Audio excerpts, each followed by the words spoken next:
Hey guys, welcome back to my YouTube channel Rupam Vlogs. বলক আজি এটা আৰু নতুন চ্যালেঞ্জ লৈ আগাও। তো আজি যেহেতু সানডে তো ধামাকা চ্যালেঞ্জ এটা লৈ আহিছো।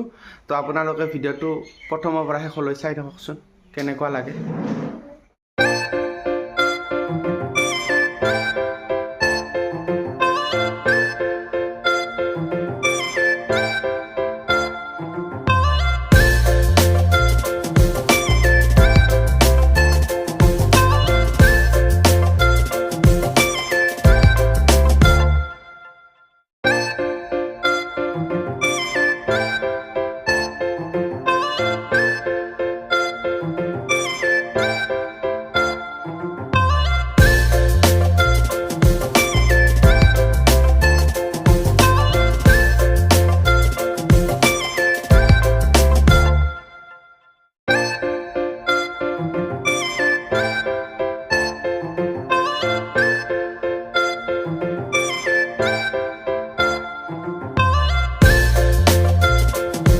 গাইস ফাইনালি আমাৰ চাওমিন ৰেডি হয়ে গেল।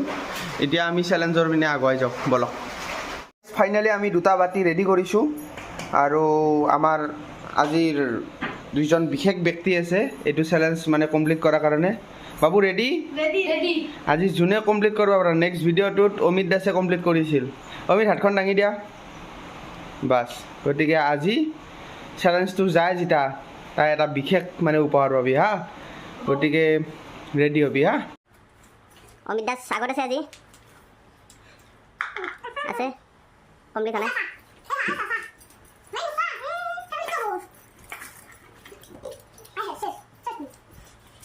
তো ফাইনালি আজি অমিত দাস জিতি গেল। বাটি ক্লিয়ার করে দিছে একদম। বাবু এই ক্ষেত্ৰত তুমি কি কবা? তুমি একদিনও জিতবা পাৰা নাই? ইয়াৰ কিবা আছে মুখখনত হয় নেকি? তাতো ডাঙৰ কৰিছি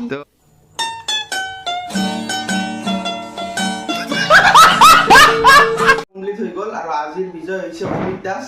তো অমিত দাসে আহিব লাগে। তো অমিতে আজি ফাইনেলি নেক্সট বাৰো সিয়ে জিতিছে আৰু আজিও ইয়ে জিতিছে। তো অমিত কেনেকুৱা কি ক'বা তুমি এই বিষয়ত? মই ভাল লাগছি মোৰ জিতাই। তো নেক্সট আৰু বেলেগ বেলেগ চ্যালেঞ্জৰ কাৰণে তুমি আহিবা নে নাই? আহিম। তো আমাৰ লগত সম্পূৰ্ণৰূপে অমিত দাস আৰু দীপু দাস থাকিব। তো আজি এই মোমেণ্টটো জিকাৰ কাৰণে মানে অমিত দাসক মই বিশেষ এটা উপহাৰ দিওঁ। তো এইটো মোৰ ফালৰ পৰা দিছোঁ গাইছ। আৰু বেলেগ বেলেগ এনেকুৱা আপোনালোকে ফুড চেলেঞ্জ পাই থাকিবৰ কাৰণে আমাৰ চেনেলটো লাইক শ্বেয়াৰ এণ্ড ছাবস্ক্ৰাইব কৰিব। ধন্যবাদ।